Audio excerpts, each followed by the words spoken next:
রাজঘাটে শক্তি প্রদর্শনে তীব্রমথার প্রার্থী এম রুনিয়েল দেববর্মা।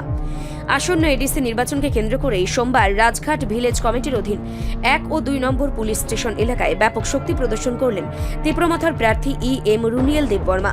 তিনি 14 বোধজংনগর ওয়াকিনগর কেন্দ্র থেকে পুনরায় প্রার্থী মনোনীত হয়েছেন। এর আগে 2021 সাল থেকে 2026 পর্যন্ত তিনি এডিসির এম হিসেবেই দায়িত্ব পালন করছেন। জনজাতি জনগণের জন্য তার কাজের প্রমাণ হিসেবে এদিন হাজার হাজার মানুষ স্বতঃস্ফূর্তভাবে প্রচারে মিছিলে অংশ নেন। নাচে গানে ভরপুর এই মিছিল রুনিয়েল দেববর্মার জনপ্রিয়তা ও জনসমর্থনের চিত্র তুলে ধরেন। তার এক ডাকে জনতা রাস্তায় নেমে আসেন, যা নির্বাচনী প্রচারে তীব্রমথার শক্তি প্রদর্শনের নিদর্শন হয়ে দাঁড়ায়। এই প্রচার কর্মসূচিতে উপস্থিত ছিলেন তীব্রমথার লেফুঙ্গা ব্লক কমিটির সভাপতি অনন্য, অন্যান্য নেতাকর্মী এবং বিপুল সংখ্যক সমর্থক। রুনিয়েল দেববর্মার প্রতিক্রিয়া ব্যক্ত করতে গিয়ে বলেন, মানুষ ব্যাপক সাড়া দিচ্ছেন এবং নিজেরাই প্রচারে যুক্ত হচ্ছেন।